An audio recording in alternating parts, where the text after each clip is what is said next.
morning of March 20th, 1995. Tokyo is waking up the way it always does, trains humming.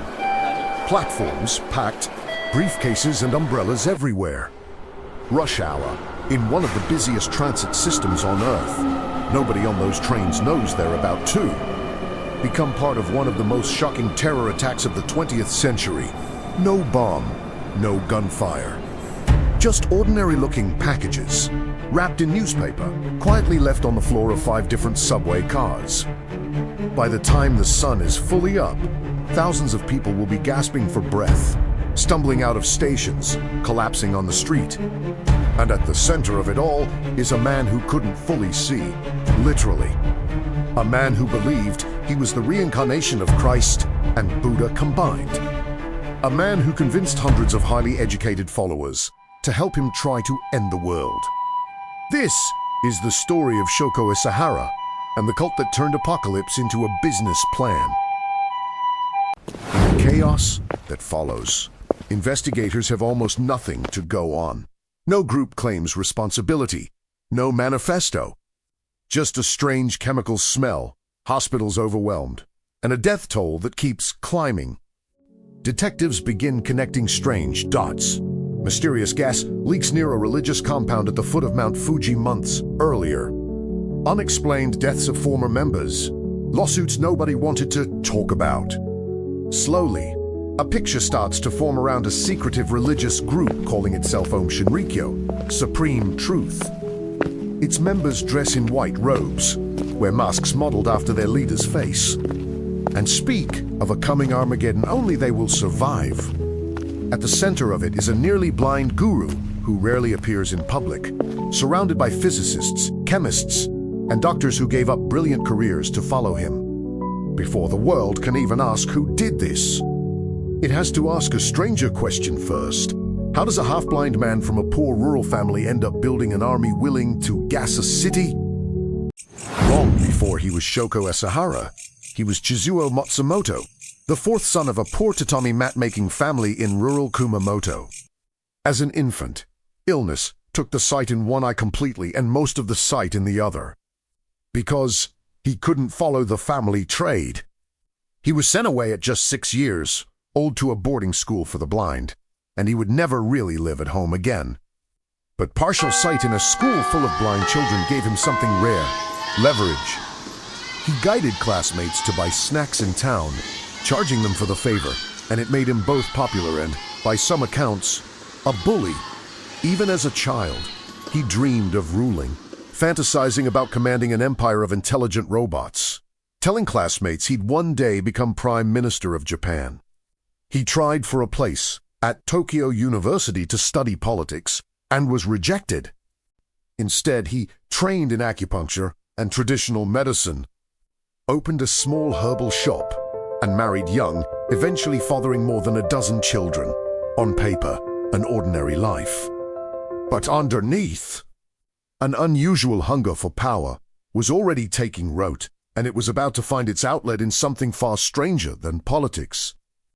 Through the early 80s, Matsumoto immersed himself in astrology, yoga, and a patchwork of Eastern and Western religions.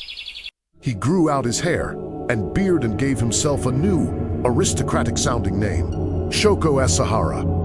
After a brush with the law over unlicensed drug sales, he opened a yoga studio and began building a small following. Pilgrimages to India followed, where he claimed to have reached enlightenment, encountered visions of Hindu gods, and received a secret spiritual mission. Back in Japan, he declared himself guru, a master so advanced, he claimed that he could levitate through meditation alone. It sounds almost harmless, but Asahara's ambitions were never small. He became consumed by prophecy, convinced that a global Armageddon was coming, one only his followers would survive to rebuild the world. When his own attempt to enter politics failed humiliatingly, something in him shifted. He stopped waiting for the world to recognize him as a peaceful, holy man. Instead, he declared himself a persecuted Messiah, a Christ figure sent to purify a doomed world through suffering. And crucially, he decided Armageddon wouldn't just arrive on its own. If the end of the world was coming, his followers would help bring it. By the late 1980s, Aum Shinrikyo wasn't just a religion, it was becoming an operation. Registered legally as a religious organization, it was exempt from taxes and free to expand. Asahara targeted a very specific kind of recruit, brilliant, isolated university students, scientists, and engineers drawn in through slick media, manga, and promises of transcendence. Followers donated everything they owned. When a lawyer, representing worried families, began building a case against the cult and pushed to expose its methods publicly, Aum saw him as an existential threat. In November 1989, that opposition came to a violent end when the lawyer and his young family disappeared from their home in the middle of the night. The first murders directly tied to the group, though it would take years before anyone connected them to Aum at all. The cult had crossed a line it would never uncross and set a precedent. Anyone standing between Asahara and his prophecy could be removed. By 1994, Aum had already tested chemical weapons once, releasing sarin gas near the homes of judges overseeing a case that threatened the cult, killing several bystanders in the city of Matsumoto. Investigators wrongly blamed an innocent local man for months, while the real culprits kept building. As police finally began closing in on the group in early 1995, Asahara's inner circle decided on one last, devastating move. On the morning of March 20th, 5 members boarded different subway lines converging near the heart of Tokyo's government district. Each carried plastic bags of liquid sarin wrapped in newspaper. At coordinated stations, they dropped the packages and punctured them with sharpened umbrella tips before quietly stepping off the train. Within minutes, the gas began to spread through packed subway cars. Commuters started coughing, their vision blurring, collapsing onto platforms as the trains kept moving toward the city center. Emergency crews, unprepared for a chemical attack of this scale, rushed thousands of people to hospitals. By the end of the day, 13 people were dead and over 5,000 injured or sickened, and remarkably, Asahara was reportedly disappointed the toll wasn't higher. For a man chasing Armageddon, this was meant to be the beginning, not the peak. In the days after the attack, police raids on Aum properties uncovered chemical stockpiles, weapons, and makeshift drug labs, but Asahara himself was nowhere to be found. Cult leaders went underground, issuing public denials and claiming the chemicals were for fertilizer, not warfare. Some members tried to flee the country. Others stayed loyal, attempting further attacks on the subway system with cyanide gas in the weeks that followed. Though these later attempts failed to cause casualties. Even as the walls closed in, the group refused to fully collapse. Asahara reportedly had no permanent home of his own and used that same evasiveness to disappear into his own compound. Hidden somewhere within the very facility investigators were already tearing apart, protected by walls of loyal followers who wouldn't say a word. Japanese police, initially slow and cautious, now moved in force. Thousands of officers descended on the Aum compound at the base of Mount Fuji, uncovering laboratories, chemical drums, and enough raw material to produce far more sarin than had already been used. Investigators pieced together a chilling timeline: earlier unexplained gas leaks, unsolved disappearances, and a pattern of harassment lawsuits that all led back to the same organization. Search teams combed through underground rooms and hidden chambers within the sprawling complex, while forensic experts matched chemical residue from the attack to equipment found on site.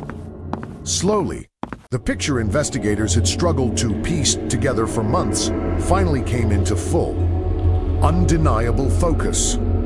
Somewhere inside that maze of buildings, the man responsible for orchestrating it all was still hiding, and the search was closing in on him room by room.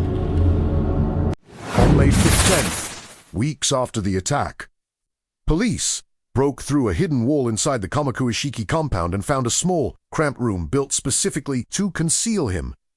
Inside, they discovered the cult's leader, the man behind the prophecy, the money, and the murders, sitting quietly, waiting. He offered no resistance.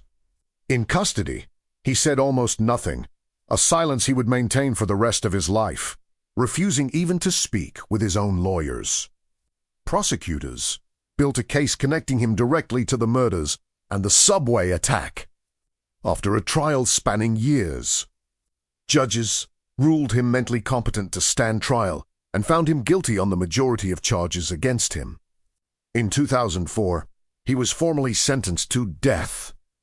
But for over a decade, that sentence would remain unfulfilled, delayed until every fugitive member of his inner circle had finally been tracked down and brought to justice. The organization he built didn't disappear immediately. Some members renamed the group, publicly renounced Asahara, and apologized to victims, even setting up a compensation fund.